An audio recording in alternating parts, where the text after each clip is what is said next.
नमस्कार। अपना कहानी कॉर्नर में आपका बहुत बहुत स्वागत है। मैं हूं अरुण शेखर। आपके लिए मैं कहानियाँ लेकर आता हूं, ऐसी कहानियाँ जो आपकी ज़िंदगी में कुछ नया जोड़ती हैं, कुछ आनंद खुशी देती हैं। ऐसी एक कहानी है गोपाल भांड की। जैसे कि आपने सुनी होगी अकबर, बीरबल, मुल्ला नसरुद्दीन, तेनालीरामा की कहानियाँ ऐसे ही थे। कृष्णचंद्र जो बंगाल के राजा हुआ करते थे, उनके राज्य में थे गोपाल भांड। तो उनकी भी कमाल कमाल की कहानियां हैं जो बहुत प्रसिद्ध हैं।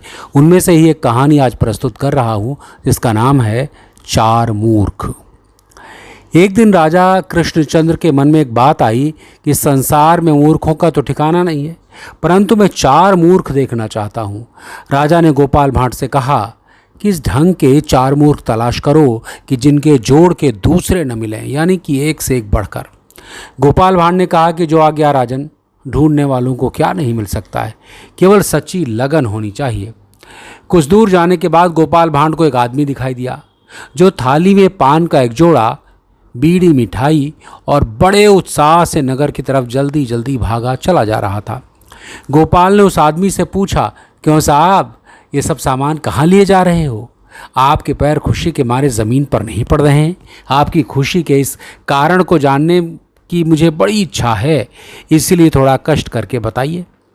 उस आदमी ने बातें टालने की कोशिश की क्योंकि वो अपने नियत स्थान पर जल्दी पहुंचना चाहता था, परंतु गोपाल ने उसे बार बार आग्रह किया।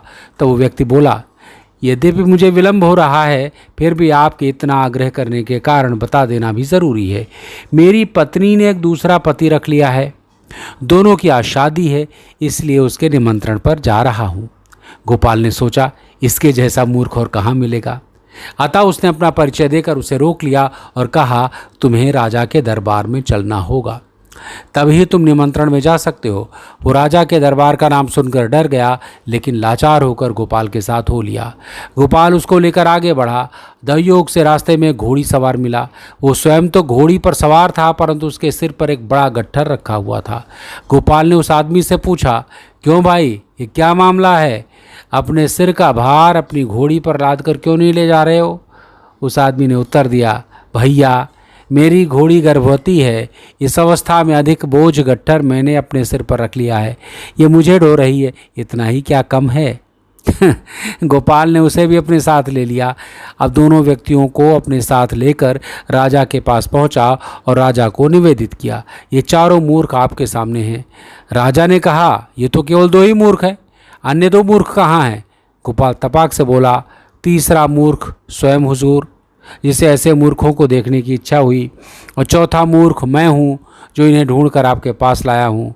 राजा कृष्णचंद्र को गोपाल के विनोद युक्त शब्दों से प्रसन्नता हुई, और जब सब ने उन दोनों मूर्खों के बारे में कहानी सुनी तो पेट पकड़कर हंसने लगे। तो ऐसी हैं गोपाल भांड की कहानियाँ जो गुदगुदाती हैं और काफ़ी कुछ सिखाती भी हैं। तो ऐसी कहानियाँ लेकर आता रहूँगा। फिर मुलाकात होगी किसी नई कहानी के साथ। तब तक अपना ख्याल रखिए। नमस्कार।